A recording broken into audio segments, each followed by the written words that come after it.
Today we're going to be talking about snapping hamstring syndrome, particularly for the biceps femoris. So this is when you feel some kind of twanging, snapping, clicking, popping somewhere along this line. You might feel it coming down here to right where the top of your fibular head is. You might feel it a little higher above the knee. You might feel it somewhere right here mid-thigh, in the back of the thigh where the short head of the biceps femoris is. No matter where you feel it, I'm gonna explain how you can actually stretch this out and deal with this so that you can go back to doing things like squatting and deadlifting, and so you can maintain your overall knee and hip health so you don't hurt yourself. So if you're ready, let's get ready to think right, move right, and feel right.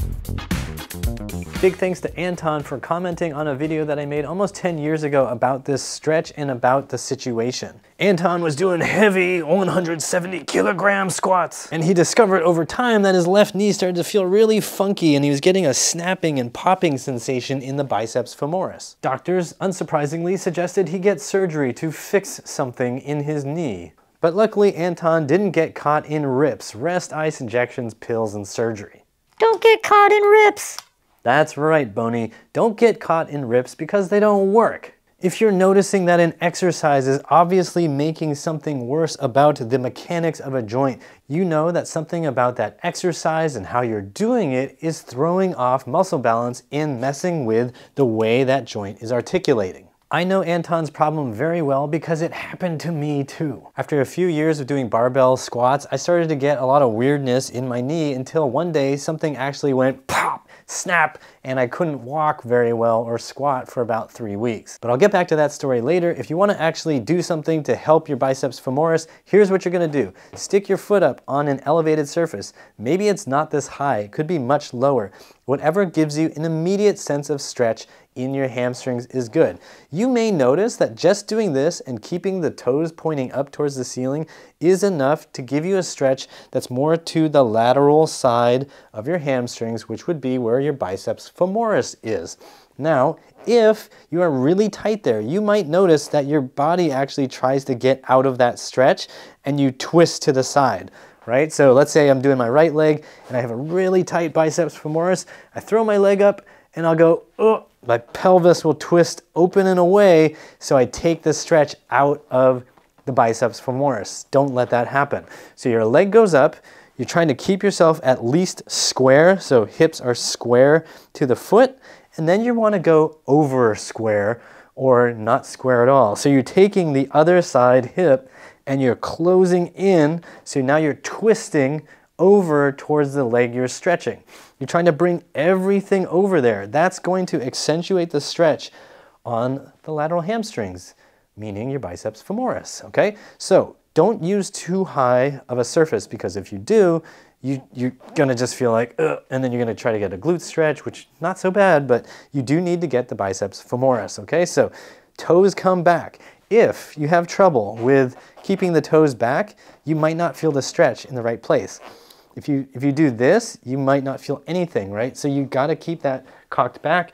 If you need help, use a strap, use anything you've got. Use a massage tool, something to just yank on it and make sure that you put some pressure on the outside edge, this lateral side of your foot, okay? So like ring toe, pinky toe. That's going to help really accentuate the stretch right along here where the biceps femoris comes down and crosses the knee and attaches to the fibula. As you get into the stretch, you want to just gradually work yourself a little bit further into it, a little bit further into it, so that you're closing in closer while still maintaining that twist in to keep the stretch on the biceps femoris. When we're doing squatting and deadlifting, especially if you're doing that with the very common cue of external rotation, external rotation, external rotation, you jack up the lateral hamstrings. The lateral hamstrings just get really stiff, short, and inflexible. And then that throws off everything about your hip mechanics. You just have to realize that you have the short head of the biceps femoris, which you're keeping in this slightly tweaked, torqued position, and it's just getting worked, told to stay there nonstop. And then, as if that's not bad enough, the long head of the biceps femoris is a very long muscle, meaning it's going to have a huge effect on hip mechanics. It goes and affects the hip joint. So if you're not keeping that long and strong, you're gonna have a problem, a big, big problem. Houston, we have a problem. Hey, I want to say a huge thanks to Suzanne, Virgo, BGHS, Helen, Maggie, Brent, and David, all for becoming supporting Patreon patrons. Brent and BGHS, thank you so much for becoming lovers at $23 a month. I really, really appreciate it. Thank you. If you want to support me too, use the links you'll find in the description box or the join and thanks buttons on YouTube. Now let's get back to it. Now, if you're a really stiff weightlifter and you're running into snapping biceps femoris syndrome, then this is a really good place to start. You're probably gonna find it super challenging to even just hold this position for 30 seconds, but work on holding it for at least 30 seconds. Keep it at a medium intensity level. So just like when you're doing weightlifting, you don't do it at 95% or 100% weight every time, right? Your intensity has to go up and down and up and down. You're not doing 1 rep maxes every single week or every single day. So when you're stretching these muscles, you want to go at an undulating intensity, right? Maybe some days it's only 50%, and that's where you can start as a beginner. And then the next day, maybe you bump up to 60, maybe 75%. But if you're at the place where you're just like, oh God, it's so bad, then you're doing it wrong. Remember to take it slow, because slow is safe and fast is foolish. Another way to do this is to get down on the floor near a wall, get your foot blocked so the heel is against the wall or close to it, so you're locked back into dorsiflexion of the ankle, meaning toes and foot are pulled back this way. Then you want to do everything I mentioned before. Being in this kneeling position can help you with your balance. You're not having to just stand on the stance leg. You can just be right here, you can hang on to something, you can use a stick, you can use a chair, whatever you want, to just help yourself maintain the position as you get into that closed angle. You're twisting into this side and going down into it. If it feels like it's too intense to be here, it just feels like, holy cow, I'm twisting out, then you use another pad or another set of pads to elevate yourself. That makes this angle open up, which then gives you space. Oops. Do not use a slippery cane. It opens up this angle, so you now have the ability to twist a little bit more, so you can aim the stretch into the biceps femoris and then work yourself over and into that nice lateral hammy stretch. No matter where you're doing this stretch, let's remember that static stretching alone isn't always going to solve your flexibility issues. We need to build strength at every length, meaning we need to teach the hamstrings to contract and relax in lengthened positions. In this case, we want to be thinking about pushing down into the bench with the foot, using the hamstrings to drive down towards the floor. We hold that contraction for at least 3 to 5 seconds, longer if you'd like, and then you relax and see if you can go just a little tiny smidge further.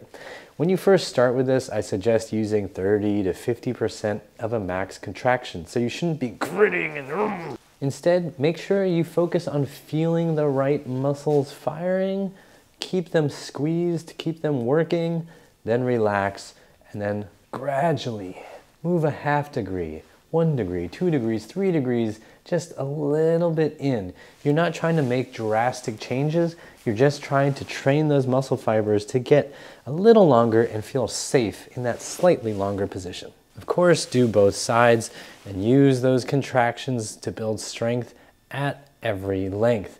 Don't overdo this. Some days you can absolutely just do some static stretching, and then some days use some of those contractions. If it feels like you can use the contractions every day at varying intensities, that's fine too. You just gotta learn to listen to your body. Especially when you first start, it's important to go slow, because slow is safe and fast is foolish. For total beginners, I'd say you can actually get away with the static stretching almost every day. Just keep it at a medium intensity or lower, and use the contract relax technique just 2 days a week, maybe on the Monday, Thursday, or Tuesday, Saturday, or something like that, so you have a little bit of rest. If you already have trouble with snapping hamstring syndrome for your biceps femoris, I do think it's a good idea to try to stretch it fairly often, because you've probably been engaged in high volume, high intensity activities that have really trained some dysfunction into the hamstrings, and undoing that is going to take time and a lot of repetition. Again, just make sure you listen to your body. If your hamstrings say, hey, I don't want to do this anymore, it hurts, you're going to break something, then that's probably an accurate perception. There's nothing to be gained by forcing through warning sensations, because you will just end up hurt.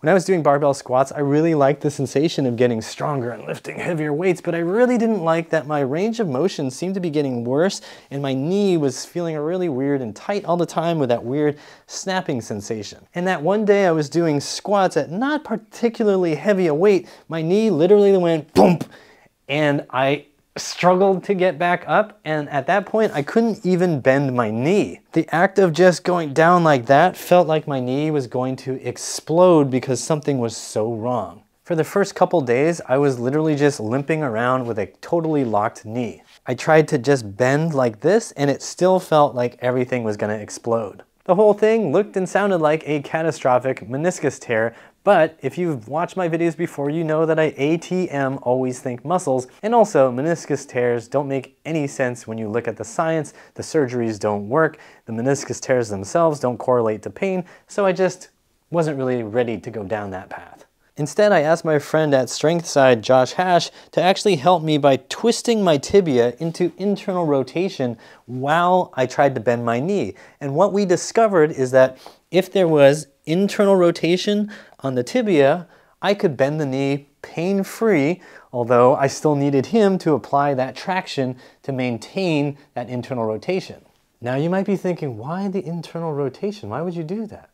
The biceps femoris attaches from the bottom back of your pelvis and from mid-thigh down to your lower leg on the lateral side. So if that muscle, or those muscle heads, whatever you want to say, are too stiff and inflexible, they are going to be pulling on the lateral side of your lower leg to create external rotation. So if I have this line of pull that's on my lower leg that's pulling it into external rotation, anytime I bend my knee, I'm getting more of that, and it's going to feel like my knee will explode. So my hypothesis was, if I reduce the amount of tension that's creating external rotation, I might be able to restore my knee function. That means I need to stretch my biceps femoris.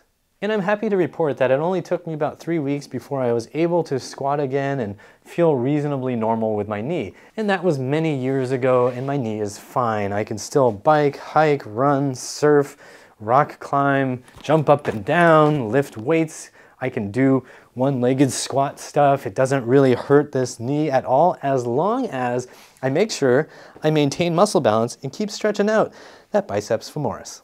So give that stretch a try, hold it for at least 30 seconds, go for a minute or 2 minutes at a reasonable intensity so that you feel the muscles in your brain talking and learning how to lengthen there. After your first time, let me know how it goes. Drop me a comment down below and share your experience with this stretch. I think it's gonna blow your mind. If you're looking for a way to improve your hip mobility, go to uprighthealth.com/DIY and check out the hip programs that I've got for you. For more videos to help you get into a real deep squat safely, check out my playlist on the Asian squat. To support this channel, use the links you'll find in the description box or the join and thanks buttons you'll find on YouTube. Like, share, and subscribe with the bell notification on, and as always, I hope you remember that pain sucks, life shouldn't.